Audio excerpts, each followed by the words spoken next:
is to keep the American people safe. That's why I ended the war in Iraq, so we could go after the terrorists who actually attacked us on 9/11. That's why working with Joe Biden and our national security team, we've been able to decimate Al-Qaeda. That's why we're able to bring Osama bin Laden to justice. That's why we're now ending the war in Iraq, because after a decade of war, it's time to do some nation building right here in Ohio. Do some nation building here in the United States of America. In a world of new threats and challenges, America needs leadership that is strong and steady. Unfortunately, Governor Romney's foreign policy has been wrong and reckless. You heard him last night. He was all over the map. During the debate, he said he didn't want more troops in Iraq. But he was caught on a video just a few months ago saying it was unthinkable not to leave 20,000 troops in Iraq. Those troops would still be there today instead of back home. Last night he claimed to support my plan to end the war in Afghanistan. But he opposed a timeline that would actually bring the rest of our troops home. Last night he said taking out bin Laden was the right thing to do.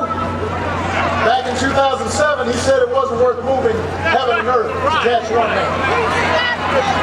Now, I recognize that we must have some doctors in the house, because I've already heard people identify this condition.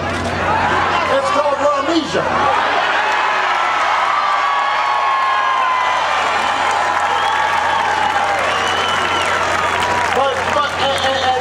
And we had a severe case breaking out last night. So I want to go over the symptoms with you, because Dayton, I sure don't want anybody to catch it here in Ohio.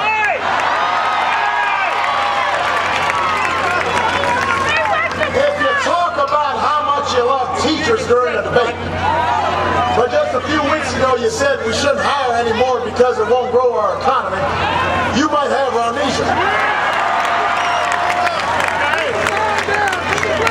If you say you won't give a big tax cut to the wealthy, but you're on a video promising your tax cut would include the top 1%, that sounds like a classic case of Romnesia. If you say that you love American cars during a debate, you're a car guy, but you wrote an article titled, "Let Detroit Go Bankrupt," you definitely have a case of Romnesia.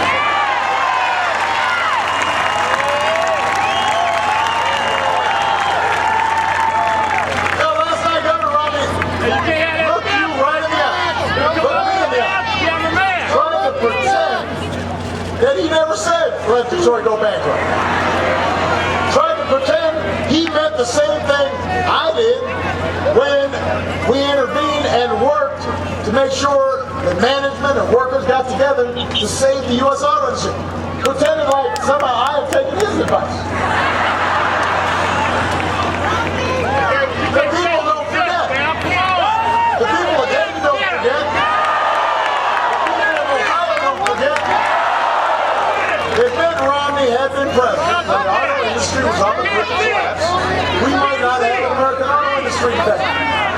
We'd be buying cars from China instead of selling cars to China.